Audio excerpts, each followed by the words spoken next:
Hi welcome to cube. నేను మీ Shiva Chowdary. So నిన్న arrest అవ్వడం జరిగింది గంజాయి కేసులో.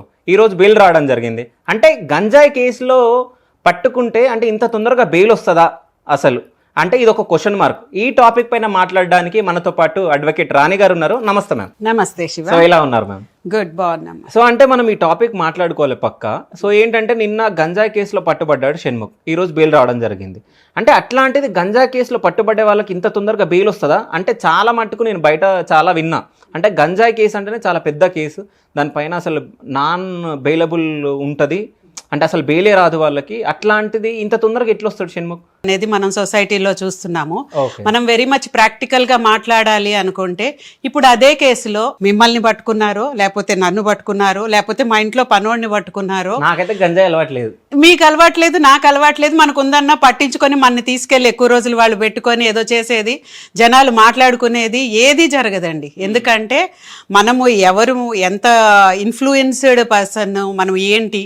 ఇప్పుడు షణ్ముఖ్ అనే అతనికి I think 3 million followers, 3 million followers దాకా ఉన్నారండి. ఇప్పుడు ఆయన్ని పట్టుకోగానే ఆ ఫాలోవర్స్ అందరూ దాన్ని ఎంత ఫాలో అవుతూ ఉంటారు. అసలు షణ్ముఖేనా ఈ పని చేసింది అని చెప్పి బాధపడే వాళ్ళు ఎంతమంది ఉంటారు. తను ఎలా అయినా సేవ్ చేయాలి అనేసి అతని కోసం ఆరాటపడే వాళ్ళు ఎంతమంది ఉంటారు. ఇలాగా ఆయన చుట్టూ ఉన్న దానిని బట్టి ఆ కేసుని ఫాలో చేయడం అనేది జరుగుతుంది. రెండోది, ఈ కేసు యాక్చువల్గా షణ్ముఖ్ని డైరెక్ట్గా పట్టుకుందామని కానీ ఇతను తీసుకుంటున్నాడు అన్నది ఎవరన్నా గ్రహించి తీసుకున్న ఫస్ట్ యాక్షన్ అయితే కాదు. ఇది అంతా జరిగింది వీళ్ళ బ్రదర్ ఆస్పెక్ట్లో. ఒక అమ్మాయి తీసుకున్న యాక్షన్లో అనుకోకుండా షణ్ముఖ్ కూడా దొరికిపోవడం జరిగింది. ఈవెన్ ఇప్పుడు ఒకవేళ వాళ్ళ బ్రదర్ సంపత్ అనే అతను, ఒకవేళ సంపత్ అనే అతను డైరెక్ట్గా దొరికినా, అతని మీద ఎన్ని కేసెస్ ఫైల్ చేసినా, ఏం జరుగుతున్నా మనం ఇంత మాట్లాడుకునే వాళ్ళం కాదు. Because he's not in limelight. ఆయన అంత మన షణ్ముఖ్ అంత ఫాలోవర్స్ ఉన్నవాడు కాదు, గొప్ప పర్సన్ అనేది అంతైతే తెలీదు మనకెవరికి. అతన్ని కేసులో అతను ఒక అమ్మాయిని ఇబ్బంది పెట్టడం మూలాన ఆ అమ్మాయి తీసుకున్న ఒక యాక్షన్లో అతన్ని పట్టుకోవడం కోసము అతని రూమ్కి రావడం మూలాన ఉప్పల్గూడలో ఒక ఫ్లాట్లో షణ్ముఖ్ అండ్ వాళ్ళ బ్రదరు కలిసి ఉంటున్నారు. సో ఈ సంపత్ అనే అతనికి మౌనిక అనే అమ్మాయితోటి రిలేషన్ ఉంది. ఈ రిలేషన్ కూడా డైరెక్ట్గా కాకుండాను మన షణ్ముఖ్ త్రూ జరిగింది అనేది ఒక టాక్. అవును, షణ్ముఖ్ తన యూట్యూబ్ వీడియోస్లో తనకి ఏదో ఒక రోల్ ఇస్తానని ఏదో తన వచ్చినప్పుడు ఎంకరేజ్ చేశాడని, ఆ ఎంకరేజ్మెంట్ ద్వారా అతని బ్రదర్కి కూడా పరిచయం అయ్యింది ఆ అమ్మాయి. ఆమె డాక్టర్ అంటున్నారు. ఈ పరిచయం కూడా ఈ రోజు నిన్న పరిచయం కాదు. వీళ్ళు 10 years నుంచి రిలేషన్లో ఉన్నారు. Almost relation, they are in close relation. Like 3 years back engagement అయింది కూడా అని అనడం మనం వింటున్నాము. ఏది మనం వినడము ఇంకోళ్ళ ద్వారా వేరే ఛానల్స్లో చూసింది, ఫ్రెండ్స్ చెప్పింది, నైబర్స్ చెప్పింది తప్పితే మనం ఎందులోనూ డైరెక్ట్గా లేం కనుక మనం దేని విషయంలోనూ జడ్జిమెంటల్గా ఉండడం అయితే కరెక్ట్ కాదండి. Let it be about Shanmukh, లేకపోతే మన సంపత్ అయినా మౌనిక గురించి అయినా ఆఖరికి. ఎందుకంటే ఆడవాళ్ల నేచర్ ఎలా ఉంటుందంటేనండి, వాళ్ళని నెత్తి మీద పెట్టుకున్నంత వరకు ఒకలాగా ఉంటారు. ఎనీ టైము మీరు వాళ్ళ పట్ల ఇంట్రెస్ట్ తగ్గించారనుకున్నా, ఇంకోళ్ళ సైడ్ వెళ్తున్నారనుకున్నా, మనం కొంతమంది లేడీస్ని చూస్తూ ఉంటాము. వాళ్ళు ఎంత కోపాన్ని పెంచుకున్నారు అనే దానికి రీజన్ వెతికితే తన హస్బెండో బాయ్ ఫ్రెండో వాళ్ళ మదర్కో సిస్టర్కో లేకపోతే ఇంకోళ్ళు ఎవరికో ఎక్కువ ఇంపార్టెన్స్ ఇచ్చి తినకు కొంచెం తగ్గించారు అన్న ఫీలింగ్ కూడా తను డైజెస్ట్ చేసుకోలేదు. ఇన్ కేస్ ఇప్పుడు మన మౌనిక వీళ్ళిద్దరు relation 10 years is pretty long period నన్ను అడిగితేను. Within few years relations, marriage అయిన తర్వాత డైవర్స్లే తీసుకుంటున్నారు. వీళ్ళు 10 years కలిసి ఉన్నారు. సో ఒక రకంగా చెప్పాలంటే వాళ్ళిద్దరు కెమిస్ట్రీ బాగానే ఉంది. మేబీ ఇద్దరికి ఒకళ్ళంటే ఒకళ్ళు ఫుల్ ఫ్లెడ్జ్డ్ ఇంట్రెస్ట్లోనే ఉన్నారు, ఒక ఇంట్లో ఉంటున్నారు అనేది కూడా మనకి తెలుస్తుంది. సో ఒక ఇంట్లో ఉండి లివ్ ఇన్ రిలేషన్ అంటే జస్ట్ ఏదో కాకుండాను they are sharing everything. So అందరూ చూస్తున్నట్టు అతను ఆమెకి తాళి కట్టలేదు, వాళ్ళిద్దరు భార్యాభర్తలు అని చెప్పేసి సొసైటీలో తిరగటం లేదు, వాళ్ళకి పిల్లలు లేరు, ఇది కరెక్టే. కానీ మిగతా అన్నీ వాళ్ళిద్దరి మధ్య నార్మల్ వైఫ్ అండ్ హస్బెండ్కి ఉన్నట్టే ఉన్నాయి. సో ఆ ఉన్న ప్రాసెస్లో ఇక్కడ ఎక్కడ బ్యాక్ ఫైర్ అయ్యింది, ఏం జరిగింది మనకి తెలియదు. కానీ మోనికని పెళ్లి చేసుకుంటా అని చెప్పేసి మాత్రం చెప్పాడంట. సో పెళ్లి చేసుకుంటాను అని చెప్పబట్టే వాళ్ళు 10 years కలిసి ఉన్నారేమో. పెళ్లి చేసుకోవడం కాకుండా మనం ఇద్దరం లివింగ్ లో ఉంటున్నాము, ఇలా ఇన్ని సంవత్సరాలు ఉంటామనో, బాగున్నంత వరకు ఉంటామనో అంటే because she is educated female. తను ఏదో మామూలుగా జస్ట్ ట్రాప్ చేస్తేనో ఫ్లర్ట్ చేస్తేనో పడిపోయిందని మనం అనుకోవడానికి లేదు. అలాగే షణ్ముఖ్ చెప్పాడు, నువ్వు వెళ్ళి మా బ్రదర్ తోటి కలిసి ఉండు, మీరిద్దరు కలిసి ఆ రూమ్లో ఉండండి. ఇలాంటివన్నీ ఒకళ్ళు చెప్తే అయితే అంత ఈజీగా చదువుకున్న పిల్లలు అయితే చేయరండి. అన్లెస్ వాళ్ళకంటూ ఒక థాట్ ప్రొసీజర్ ఉంటుంది, దానికి మ్యాచ్ అవుతుంటేనే కలుస్తారు వాళ్ళు. వాళ్ళిద్దరు అలా కలిసి ఉంటున్నారు. MBBS చేసిన ఒక అమ్మాయి ఒక అతనితో 10 సంవత్సరాలు కలిసి ఉందంటే తనకి కొన్ని ఆశలు ఖచ్చితంగా ఉండే ఉంటాయి. చాలా ఫ్యూచర్ని చూసింది. ఆ ఫ్యూచర్ ఎందుకు వాళ్ళకి వాళ్ళ రిలేషన్లో ఫర్దర్గా కనిపించలేదో మనకి తెలీదు. ఎందుకంటే ఈగోస్ ఉంటాయి, చిన్న చిన్నవి చాలా పెద్దవి అవుతాయి. ఒక మొమెంట్లో వచ్చినప్పుడు మన ఇద్దరం వద్దనుకొని వీళ్ళిద్దరు పెళ్లి చేసుకొని ఉంటే హ్యాపీగా డైవర్స్ తీసుకునేవాళ్ళు. వీళ్ళు పెళ్లి చేసుకోలేదు కనుక ఎవరో వద్దనుకున్నారు, ఇద్దరిలో ఒకళ్ళు వద్దనుకున్నారు, ఇంకోళ్ళు నువ్వు వద్దనుకుంటే నేనేం చేస్తానో చూడనుకున్నారు. అది ఏ రకంగా ఎవరి మీద ఏం యాక్షన్ తీసుకున్నారో మనకైతే తెలియదు. తెలియక ఇక్కడ వద్దనుకున్న ప్రొసీజర్లో ఆ అమ్మాయికి కోపం వచ్చి కేస్ ఫైల్ చేయడం జరిగింది. తనదైన టాలెంట్ తను చూపిద్దాం అనుకుంటుంది. నువ్వేం చేస్తావో చేసుకోపో అని చెప్పి అతను చూశాడు. ఇద్దరు ఒకరికొకళ్ళు బాగా పోటీ పడ్డారు. ఇందులో కూడా మేడ్ ఫర్ ఈచ్ అదర్ లాగా టాలెంట్స్ వచ్చినట్టున్నాయి అవుట్పుట్. సో అతన్ని పట్టుకోవడానికని ఆమె వచ్చింది. అతని లక్, అతను ఆ టైంలో లేడు. షణ్ముఖది సూపర్ బ్యాడ్ లక్, అతను ఉన్నాడు. అది 1 gram ముట్టుకున్నాడా, 5 grams ముట్టుకున్నాడా, అతను పట్టుకున్నాడా, అక్కడ ఏంటిది అని చేత్తో చూస్తున్నాడా, ఏం జరిగిందో తెలీదు. అల్టిమేట్గా అక్కడ జరిగింది ఏంటంటే తను గంజాయి తోటి పట్టుపడ్డాడు అనేది ఇప్పటిదాకా వచ్చిన న్యూస్. అంటే ఆయన తీసుకున్నాడని నిర్ధారణ కూడా అయ్యింది. ఓకే. గంజాయి తీసుకోవడం అనేది 100% తప్పే కదండి. అప్పుడు డెఫినెట్గా దానికి ఎంతో కొంత అయితే శిక్షకు అయితే అతను అర్హుడనే మనం అనుకోవాలి. ఏం శిక్ష పడుతుంది అనేది మనం చెప్పలేము, కానీ డెఫినెట్గా శిక్ష పడాలి నిజానికి. బట్ మనము దీనిలో మెయిన్గా ఆలోచించాల్సింది ఏంటంటే గంజాయి తీసుకున్నవాడికి శిక్ష పడాలని 100 సార్లు అనే ముందు ఆ గంజాయిని షణ్ముఖ్ దాకాను వచ్చింది అని అంటే ఎక్కడో అవైలబుల్గా ఉంది. సో ఈ టాపిక్ కూడా మనం మాట్లాడాలి. చెప్పండి. సో ఇప్పుడు ఏంటంటే తిను వైజాగ్, సో వైజాగ్ ఏజెన్సీలో గంజాయి విచ్చలవిడిగా దొరుకుతుంది అనేది ఒక టాక్ ఉంది. సో అక్కడ నుంచి తిను వైజాగ్ కాబట్టి వైజాగ్ నుంచి తెచ్చుకున్నాడేమో తినే అని కూడా మాట్లాడుతున్నారు. సో హైదరాబాద్లో ఇక్కడ అంత ఈజీగా దొరుకుతుందా? హైదరాబాద్లో కూడా గంజాయి దొరుకుతుందని, డ్రగ్స్ బాగానే అవైలబుల్గా ఉన్నాయని, వీటన్నిటిని ఆపేయాలి అని చెప్పేసి యాక్షన్స్ ఎక్కువ తీసుకుంటున్నారు, పబ్బుల్లో రైడ్స్ ఎక్కువ జరుగుతున్నాయి. ఇవన్నీ రీసెంట్గా మనం వింటున్నామండి. ఏదైనా సరే గంజాయి తీసుకునే వాడికి ఎంత పనిష్మెంట్ ఉన్నా డెఫినెట్గా దానికన్నా ఎక్కువ అది అమ్ముతున్న వాడికి ఉండాలి. రెండోది పనిష్మెంట్ సివియారిటీ మామూలుడికి ఒకటి, సెలబ్రిటీకి ఒకటి, ఇంకోటి అనేది కూడా మనకి బాగా తెలుస్తూ ఉంది తేడా. ఈ గంజాయి అనేది అవైలబుల్గా ఉండకూడదు అని చెప్పి వీటికి సెపరేట్ సెక్షన్ 1985లో నార్కెట్ది ఒక సెపరేట్ సెక్షన్ పెట్టి అందులో వీళ్ళని పనిష్ చేయడానికి ట్రై చేస్తున్నారు. సో ఎంత ట్రై చేస్తున్నా సరే ఇది ఎలా అయిపోతుందంటే గంజాయి అనేది ఇప్పుడు మీరు, నేను, మరొకళ్ళు మనం చాలా ఈజీగా తీసుకోమని చెప్తాం, వాటి జోలికి పోము. క్లాస్ ఆఫ్ ఫ్యామిలీ అనేది ఒకటి తేడా పడుతుంది, మనం పెరిగిన విధానమో లేకపోతే ఇంకొకటి. అన్నిటినీ మించి మనం సెలబ్రిటీలు కాదు, మనని ఎవరు ఫాలో అవ్వటం లేదు, మనకి ఏ క్రేజ్లు అంత రేంజ్లో ఉండవు. పెద్ద వాళ్ళు ఇలాంటి పనులు చేస్తాము, చాలా మంది పిల్లలు చూస్తున్నారు ఇవాళ రేపు. సో ఒక కేసులో ఇప్పుడు గంజాయి గురించే అనుకోండి, ఇట్లాంటి కేసుల్లో నిజం ఎంత అనుకున్నా అబద్ధం ఎంత ఉందనుకున్నా కానీ మనం రాణాని చూసాం, రకుల్ ప్రీత్ని చూసాం, ఇలా చాలా సెలబ్రిటీస్ ఒకళ్ళిద్దరు కదండి. మనం అలా లెక్కలోకి వెళ్ళిపోతే చాలా మందిని మనం చూస్తూ వచ్చాం. సో వీళ్ళందరినీ ఏం పనిష్ చేశారు? చేయలే. రెండోది గంజాయి తీసుకుంటే ఎలా ఉంటుంది అన్నట్టు మన మూవీస్లో ఇప్పుడు పూరి జగన్నాథ్ మూవీస్ అవనివ్వండి, ఇంకోళ్ళ వాటిల్లో చూడండి, వాళ్ళు ఒక స్టైల్లో చూపిస్తారు. ప్రతి వాళ్ళకి ఏంటంటే ఇప్పుడు మనం ఎవరినో చూస్తామనుకోండి, ఒక మబ్బు మనిషిని, ఒక పద్ధతి అయిన గవర్నమెంట్ ఉద్యోగిని, లేకపోతే గుడుల్లో చిన్న పూజారిని, లేకపోతే మిడిల్ క్లాస్లో ఏదో నెలకి ఒక 15,000 తెస్తున్న ఒక మిడిల్ క్లాస్ మనుషుల్ని చూసాం. వాళ్ళని చూసి ఇన్స్పైర్ అయ్యే వాళ్ళు ఎవరుండరు. డెఫినెట్గా ఇన్స్పైర్ అయ్యేది ఎవరినంటే నేను ఒక డాన్ అనేలాంటి మనిషిని, ఒక ప్రభాస్ అలా రావడాన్ని చూడడము, లేకపోతే చేతులు ఇలా అనుకుని ముక్కుతోటి ఇలా అనగానే అది చూసిన యూత్కి మట్టుకు డెఫినెట్గా అది ఇలా పైకి లాగుతుంటే వచ్చే కిక్ ఉంది, ఏదో ఉంది అనుకుంటారు. అక్కడ ఏముంది లేదు అనేది మర్చిపోయి ఏదో ఉంది అన్న ఫీలింగ్ మట్టుకు వస్తుంది. మీకు అది గనక అవైలబుల్గా ఉంటే ఏముంది ఎంత ఉంది ఒక్కసారి చూస్తే తప్పేముంది ఇలా అనిపిస్తుంది. ఇది సృష్టి సహజం అండి. ఇలా అనిపించిందని తప్పుపడ్డం కాదు.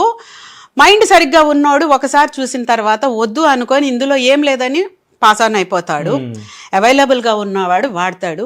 ఇప్పుడు ఎలా ఉంటుందంటే ఈ నేచరు, ఒక మనిషికి డిప్రెషన్ వచ్చింది. మీకు డిప్రెషన్ వచ్చినప్పుడు సైనైడ్ అనేది చాలా ఈజీగా మామూలు రత్నదీప్కి వెళ్ళి ఇలా ఇచ్చేసి వాడికి ఒక 10,000 ఇచ్చి సైనైడ్ కొనుక్కోవడానికి అవైలబుల్గా ఉంది. ఇలా టచ్ చేయగానే యు ఆర్ నో మోర్. ఇదే ఉందనుకోండి అవైలబుల్గా, డెఫినెట్గా మనకి 20% ఆఫ్ ద పాపులేషన్ తగ్గిపోతుంది. ఎందుకు జరుగుతుంది అలాగా? ఎందుకంటే అది అవైలబుల్గా ఉంది, వీడికి డిప్రెషన్ వచ్చింది, వీడికి బతకాలని లేదు, వీడి కష్టాలు పడలేక వెళ్ళిపోతాడు. అది అవైలబుల్గా లేదు గనక, చావంటే భయం గనక కష్టపడి చావలేక అంతకన్నా ఎక్కువ కష్టపడి బతుకుతున్న జనాలు ఎక్కువ. ఇప్పుడు షణ్ముఖ్ ఇక్కడ తీసుకున్నది ఎంతో కొంత తీసుకున్నాడు, అతనికి శిక్ష పడాలి. కానీ ఇప్పుడు మీరు చెప్పినట్టు అతను బెయిల్ తీసుకొని బయటకు వచ్చాడు. అవును, బెయిల్ తీసుకున్నాడు అంటే ఆయన చేసినట్టే కదా. బెయిల్ తీసుకున్నాడు అంటే ఇప్పుడు మీరు అరెస్టు అన్నారు. మనం అరెస్టు అనుకున్న ఇదే ఇదిలో ఈ కేసు నర్సింగి దగ్గర కదా, నర్సింగిలోను మన పోలీస్ డిపార్ట్మెంట్ వాళ్ళే లక్ష్మీనారాయణ గారు చెప్పారు, don't say it like it is arrest అయిపోయాడని మీకు ఎవరు చెప్పారు అని అడుగుతున్నారు ఆయన. సో అరెస్ట్ అవ్వడం కాదండి ఇక్కడ, దిస్ ఈజ్ ఎంక్వైరీ అన్నాడు. మేము ఎంక్వైరీ చేస్తాము, ఇది అయిపోయిన తర్వాత ఏం ఫైల్ చేస్తాం మాకు దొరికిన ఇన్ఫర్మేషన్ని బట్టి. దాని తర్వాత జ్యుడిషియల్ ప్రొసీజర్ ఉంటుంది. జ్యుడిషియరీలో అంతా వాళ్ళు వెళ్ళాల్సిన స్టైల్లో వెళ్ళి కేసు ఇన్వెస్టిగేషన్ అంతా కంప్లీట్ చేసి ఆ తర్వాత కోర్టుకు వెళ్ళి ఫర్దర్గా కేసు అటు ఇటు అయిన తర్వాత ఇచ్చే జడ్జిమెంట్ అది ఫైనల్. ఇప్పుడు this is only in investigation stage. సరే, ఇప్పుడు మనం ఇక్కడ ఒక పాయింట్ మాట్లాడుకోవాలి. సో ఇన్వెస్టిగేషన్ లో భాగంగా వాళ్ళ అన్నయ్య పైన FIR రాయడం జరిగింది. దాని తర్వాత ఆయనకి ఏ కేసులు ఉన్నాయి అంటే ఏ సెక్షన్ ప్రకారం ఏ కేసులు ఉన్నాయి అనేది కూడా పెట్టడం జరిగింది ఆయన పైన అంటే 417, 420, 376 అనుకుంటా వాళ్ళ అన్నయ్య మీద పెట్టినాయి. అట్లాంటిది సెక్షన్స్ షణ్ముఖ్ పైన ఎందుకు పెట్టలేదు? లేదు, షణ్ముఖ్ మీద ఎందుకు పెట్టలేదు అని అంటే సెక్షన్ 376 సెక్షువల్ హెరాస్మెంట్ కింద వస్తుందండి. సెక్షన్ 417 చీటింగ్ అంటారు, సెక్షన్ 420 డిజానెస్టీ గురించి ఉంది. సో ఈ 3 సెక్షన్లో దేనిలోనూ నిజానికి షణ్ముఖ్ రిలేట్ అయ్యలేడు. సెక్షువల్ హెరాస్మెంట్ మౌనిక అని చేసింది సంపత్ అని చెప్తున్నారు. అలాగే ఆ అమ్మాయిని చీటింగ్ చేశాడు, ఆనెస్ట్ తోటి లేకుండా ఇది చేశాడు, ఇవన్నీ చెప్తున్నారు. సెక్షువల్ హెరాస్మెంట్ 10 years చేశాడా అండి? సెక్షువల్ హెరాస్మెంట్ నేను I'm not supporting neither Sampath నార్ మౌనిక.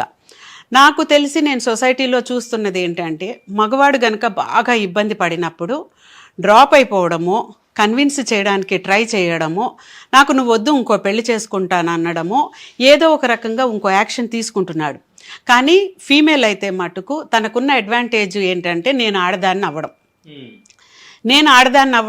అనేది ఆమె బాగా మైండ్లో పెట్టుకొని ఏ రిలేషన్లో అయినా సరే మగవాడు ఆడదాన్ని ఇబ్బంది పెడుతున్నాడు. సెక్షువల్ హెరాస్మెంట్ నిజంగా MBBS చేసిన ఒక అమ్మాయిని సెక్షువల్గా హెరాస్ చేస్తూ ఉంటే 10 years ఆ మనిషితో రిలేషన్లో ఉంటుందా?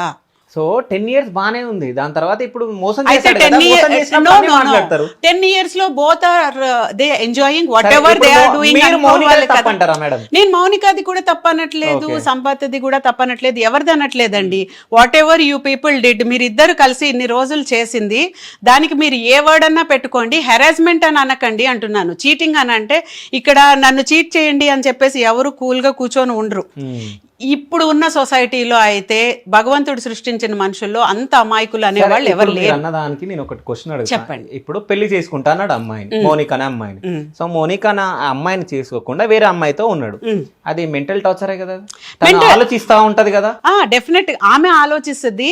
ఇన్ని సంవత్సరాలు కలిసి ఒక ఆమెతోటి ఫ్యూచర్ అతను నిజంగా ఊహించుకోబట్టే అతను మన ఇద్దరం పెళ్లి చేసుకుందామని అని ఉంటాడు. డెఫినెట్ గా పెళ్లి చేసుకుందామా అన్నవాడు పెళ్లి చేసుకోకుండా వద్దనుకున్నాడు. ఇప్పుడు వద్దనుకున్నది లివ్ ఇన్ రిలేషన్ లో ఉన్న వీళ్లే కాదు కదా. ఇప్పుడు వేరే ఏ కపుల్స్ అయినా చూడండి, పద్ధతిగా పెళ్లి చేసుకున్న మిగతా జంటలు అన్నీ అయినా సరే కలిసి ఉందామనే పెళ్లి చేసుకుంటారు. ఒక పాయింట్లో వాళ్ళిద్దరికీ కుదరట్లేదు అని అనుకున్నప్పుడు వాళ్ళు విడిపోతారు.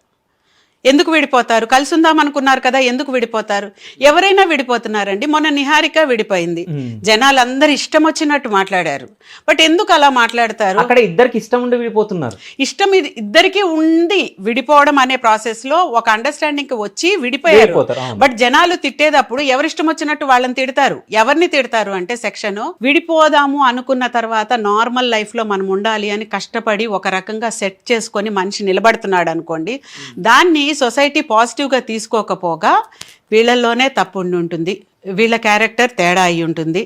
అందుకని చెప్పేసి వీళ్ళని అందాము అని చెప్పి ఆమెకు ఆ బాధ లేదు, విడిపోయిన బాధ లేదు, వాడిని బాగా టార్చర్ పెట్టేసింది వదిలేసిందని ఈమెనైనా అంటారు.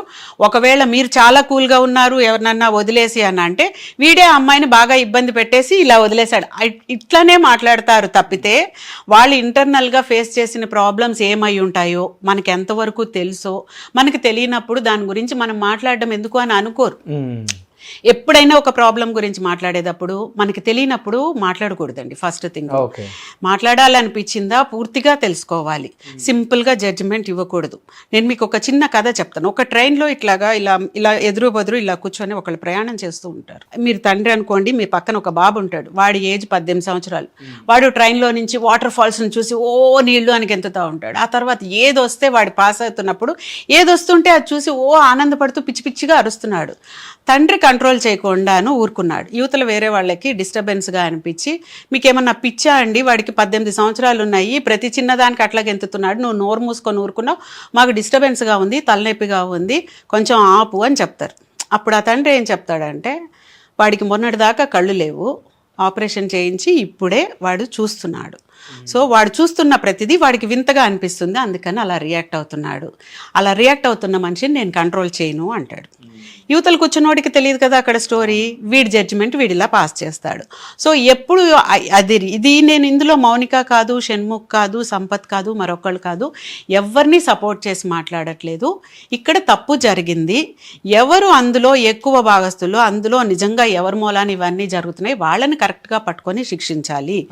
బెయిల్ షణ్ముఖ్కి ఎందుకు ఇచ్చారు అంటే, ఒకటి అతను సెలబ్రిటీ అవ్వడం డెఫినెట్గా చాలా ప్లస్ అతనికి, రెండోది అందులో ఎంత ఉందో ఏం జరిగిందో తెలీదు, అది అంత కనిపెట్టలేంది. ఇంకా మనం మాట్లాడాలంటే సంపత్ ఎంతవరకు అమ్మాయిని ఇది చేశాడనేది మీరు తెలుసుకోలేరు. బట్ షణ్ముఖ్ మటుకు తీసుకున్నాడా లేదా మెడికల్ టెస్ట్ చేయంగానే with-in minutes you will get the report, మీకు తెలిసిపోతుంది. సో అతనికి శిక్ష వేయాలి అనుకున్నప్పుడు ఈజీగా అతన్ని వెంటనే అతనికి శిక్ష అయితే అప్లై చేయొచ్చు.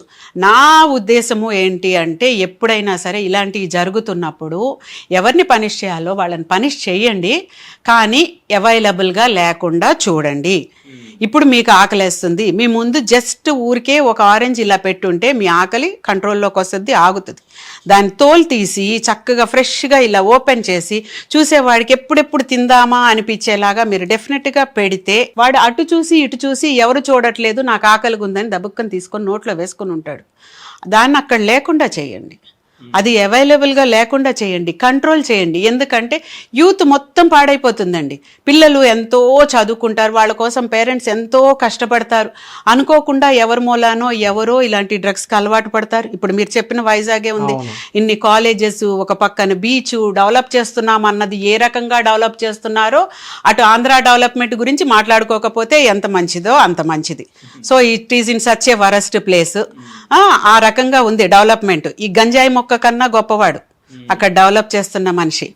సో ఆ గంజాయి సీఎం జగన్ గారు డెఫినెట్ గా ఆయనే.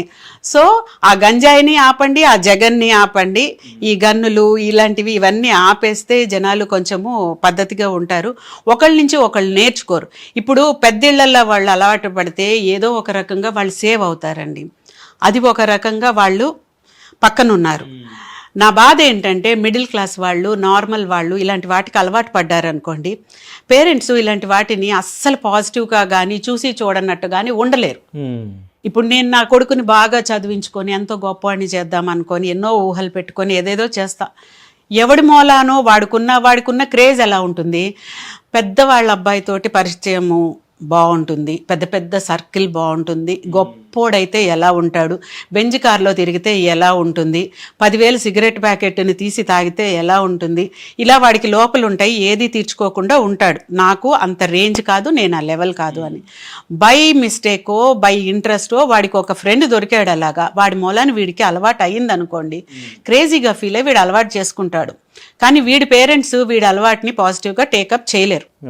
వాడికి ఏదో ఒక మూమెంట్లో మా పేరెంట్స్కి తెలిసిపోతుంది ఈ సంగతి అనేది ఆ భయం ఉంటుంది. ఇన్ కేసు తెలిసిన రోజున మా పేరెంట్స్కి తెలిసిపోయింది నేను ఇలా చేస్తున్నాను అని, వాడి నెక్స్ట్ ఆప్షన్, వాడు చేసే మెయిన్ పని ఏముంటాయంటే ఐదర్ డిప్రెషన్లోకి వెళ్ళిపోయి పేరెంట్స్కి దూరం అవడం, లేకపోతే ప్రపంచానికి దూరం అవడం. ఇది నిజం చెప్పాలని అంటే దెబ్బ ఎవరికి తగులుతుంది, ఎవరు వీటికి కారణము, ఎవరు సఫర్ అవుతున్నారు, ఇది మనం మెయిన్గా చూసుకోవాలి. ఇవన్నీ ఆపాలని నేను అనుకుంటున్నాను. ఓకే, సో ఇంకోటి ఫైనల్గా ఒక క్వశ్చన్ మేడం, ఇప్పుడు యాజ్ ఏ మీరు మహిళా అడ్వకేట్గా మౌనికకి న్యాయం జరగాలంటే ఏం జరగాలి? మౌనికకి న్యాయం జరగాలి అంటే ఇక్కడ ఏం చేయాలి అని అంటే, ఫస్ట్ మౌనిక నిజంగా అంత ఆర్థోడాక్సు, బాగా ఫ్యామిలీ టైపు, ఏది తీసుకోలేని మనిషి, ఇట్లాంటివన్నీ అంటే మన ఇండియన్ కల్చర్లో ఎంత చెప్పినా సరే లివ్ ఇన్ రిలేషన్లో 10 years ఉండలేదు. ఫస్ట్ మామూలుగా మనము ఫ్రమ్ గ్రౌండ్ ఆలోచిస్తే ఇది ఉంది, లేదని నేను అనట్లేదు. డైవర్స్ అనేది ఎప్పుడో నా చిన్నప్పటి నుంచి ఉందండి. మా అమ్మమ్మ డైవర్స్ తీసుకోలేదు, మా అమ్మ డైవర్స్ జోలికి పోలేదు, నాకు ఆ థాట్ రాదు, నా పిల్లలకి రానివ్వను. ఉంది కదా, ఉన్నప్పుడు ఎందుకు అవైల్ చేసుకోలేదు దాన్ని? సో మనం వద్దనుకుంటున్నాం. ఈవెన్ లివ్ ఇన్ రిలేషన్ అంటే మీరు ఒక మనిషిని క్లియర్గా తెలుసుకోవడానికి ట్రై చేయండి, యాటిట్యూడ్ ఏంటో తెలుసుకోండి, బయటికి తిరగండి, anything you go in. But ఎంతవరకు అంటే అంతవరకు లేదు. ఒక ఇన్ని నెలలు ఉందో, ఇన్ని నెలలు చూసిందో అనుకోవచ్చు. ఎందుకంటే పెళ్లి చేసుకున్న తర్వాత ఒక మనిషి 1 సంవత్సరంలో డైవర్స్ ఇచ్చినా ఆ సంవత్సరము అతనికి భార్యగా వాడబడింది. ఇప్పుడు ఇక్కడ మీరేం చెప్తారంటే సంపత్ వాడేశాడు అని అంటారు. ఏదైనా సరే, whatever it may be, you are in family relation, in sexual relation with some person ఉన్నారు కదా, అయితే అది జరిగింది అన్నట్టే కదా. ఇక్కడ 10 years కదా, 10 years ఒకళ్ళిద్దరు మనుషులు కలిసి ఉన్నప్పుడు మీరు తాళి కట్టించుకున్నారు, కట్టించుకోలేదు, ఏం జరిగింది అనేది మర్చిపోయి మామూలు పెళ్ళయి మనిషి వదిలేస్తే, డైవర్స్ తీసుకున్న ఒక ఆడపిల్ల ఏం చేస్తుందో మౌనిక కూడా అదే చేయాలి. ఓకే, అంతకు మించి ఇక్కడ ఆప్షన్ ఏమీ లేదు. మౌనికాని ఇట్లాగా అతనితో కలిసి ఉంది అని తెలిసినా పెళ్లి చేసుకోవడానికి. ఇంకోటి చెప్తా, చెప్పండి. ఇప్పుడు ఇద్దరు భార్యాభర్తలు అంటే విడాకులు తీసుకున్నప్పుడు, సో భార్యకి సంథింగ్ నెలకింత ఇవ్వాలని చెప్పేసి ఒకటి రాస్తారు. అవునవును, అలిమోని ఉంటుంది. ఉంటది. మౌనికకి అట్లా ఏమన్నా రావాలా మరి? మౌనికకి అలా ఉండడానికి మరి మౌనిక మ్యారేజ్ చేసుకోవాల్సింది కదా, అలాంటి ఫెసిలిటీస్ కావాలంటే. మీరు అన్నారు కదా ఇప్పుడు, అంటే ఒకవేళ విడాకులు తీసుకున్న వాళ్ళు అట్లా చేస్తారు కాబట్టి తిని కూడా అట్లా చేసుకోవాలి అంతే ఆప్షన్. అంతే కానీ ఇప్పుడు నాకు ఇబ్బంది వచ్చింది, అతని మూలాన్ని నేను ఇలా అయిపోయాను అని తను కూడా డిప్రెషన్కి వెళ్ళిపోయి వోడ్కా బాటిల్ ఓపెన్ చేయలేదు కదా, తను డ్రగ్స్ తీసుకోలేదు కదా. తనకి న్యాయం జరగాలి. న్యాయం జరగాలంటే తను ఉన్న స్టేజు, తనకి ఏం జరిగిందో జీవితంలో క్లియర్ గా ఎలాగూ తను చెప్పినా చెప్పకపోయినా ప్రపంచానికి తెలిసిపోయింది. వీటన్నిటితోటి రెడీగా ఉండి తనలో మంచి కోణాన్ని చూసుకొని తనకి లైఫ్ ని ఇవ్వగలిగిన వాడు ఎవరన్నా ముందుకు వస్తే అతనితోటి కంటిన్యూ అవ్వడము. మీరు చెప్పినట్టు యాలిమోనీ రావాలి అంటే పెళ్లి చేసుకుంటే దానికి ఉన్న ఫెసిలిటీస్ అన్ని అటాచ్ అయ్యి వచ్చేస్తాయి. అది లివ్ ఇన్ రిలేషన్ లో ఉన్నప్పుడు మీకు ఒకవేళ పిల్లలు పుట్టుంటే వాళ్ళు లెజిటిమేట్ చైల్డే అవుతారు. అప్పుడు అదే అంటున్నానండి, సెక్షువల్ హెరాస్మెంట్ అంటున్నారు. ఆమెకి ప్రెగ్నెన్సీ వచ్చింది, ఒకసారి చేయించారన్నారు. ఇంకో ఛానల్ వాళ్ళు 2 సార్లు ప్రెగ్నెన్సీ వస్తే అబార్షన్ అన్నారు. మీరు కరెక్ట్గా ఆలోచిస్తే అబార్షన్ అనేది against. It is not a clear cut open గా ఉన్నదైతే కాదు. అబార్షన్లు ఎవరు చేసుకోకూడదు, చేయకూడదు, మెడికల్గా ఏ డాక్టరు చేయకూడదు. ఈమె డాక్టరు, సో ఈమెకి ఎవరో ఒకళ్ళు ఉంటారు. అబార్షన్ ఎలా చేసుకోవాలో, ఎట్లాగా మిస్క్యారేజ్ అయ్యేలాగా తనకి ఏం ప్రొసీజర్ ఉందో తనకి తెలుసు. తను చేయొచ్చు, తన ఫ్రెండ్ చేయొచ్చు. ఈజీగా టాబ్లెట్లే దొరుకుతున్నాయి అనుకుంటా కదా. దొరుకుతాయి. అది ఆ టాబ్లెట్లు వాడడం కూడా ఎప్పుడు ఎవరు వాడాలి అనంటే ఫిజికల్గా నువ్వు ఫిట్ లేవు, నీకు ఇన్ కేసు ప్రెగ్నెన్సీ వస్తే అది నీకు లైఫ్కి రిస్క్, ఇలాంటి కొన్ని సందర్భాల్లో వాడుకోవడానికి అని చెప్పి పెట్టారు. ఇప్పుడు ఏదైనా స్లీపింగ్ పిల్ వస్తుంది, ఒకటి వాడి ఒక రకంగాను కొన్ని టైమ్స్లో వాడమన్నారు. మీరు దాన్ని ఒక 50 వేసేసుకుంటే పాయిజన్ ని కూడా అమ్ముతున్నారని అనొద్దు. పాయిజన్ ని అమ్మట్లేదు, అక్కడ చచ్చిపోవడానికి ఏం అమ్మట్లేదు, అది కొన్నిటి కోసమని అమ్ముతున్నారు. దేన్ని ఎలా వాడాలో అలా వాడాలి. ఇక్కడ ప్రెగ్నెన్సీ వచ్చింది అన్నప్పుడు నువ్వు అబార్షన్ చేయించుకున్నావు, అబార్షన్ చేయించుకోకూడదని తెలుసు అయినా చేయించుకున్నావు, ఎందుకంటే నువ్వు లివిన్లో ఉన్నావు, నీకు ప్రెగ్నెన్సీ వద్దు కనుక. పెళ్ళి అనేది ఒకటి ఉంది, కావాలంటే కొన్ని రోజులు ఒక అబ్బాయి ఎంత మంచోడో ఎంత చెడ్డోడో తెలుసుకోవచ్చు, లివిన్లో ఉండండి, మీ ఇద్దరికి ఇష్టమైతే ఉండండి అన్న. మీ ఇద్దరికి ఇష్టమైతే ఉండండి అన్న లివిన్ని మీలో ఒకరికి ఇష్టం లేదు అని అంటే మూవ్ ఆన్ అయిపోవాలి. మీరిద్దరు కలిసే ఉన్నారు, అంతా అయిపోయిన తర్వాత ఇప్పుడు నువ్వు సెక్షువల్ హెరాస్మెంట్ అంటున్నావు.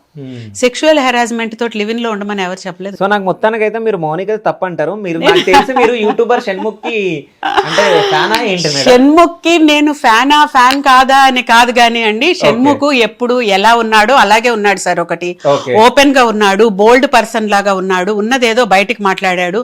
మనం ఒకసారి కాదు బిగ్ బాస్ షోలో 2 times చూసాము. సో బిగ్ బాస్ షో కాదు, రీసెంట్ గా ఇట్ అండ్ డ్రంక్ సంథింగ్ ఏదో అది కూడా జరిగింది. అందులో కూడా ఉన్నాడు. తప్పు లేదా? ఉందండి, తప్పు ఉంది. నేను అసలు ఇప్పుడైనా కూడా నేను షణ్ముఖ్ది తప్పు కాదు అని నేను అనట్లేదండి, తప్పు షణ్ముఖ్ది ఒక్కడిదే కాదు అంటున్నాను నేను. వన్ సైడెడ్ గా దీన్ని కేసుని తీసుకెళ్ళకండి.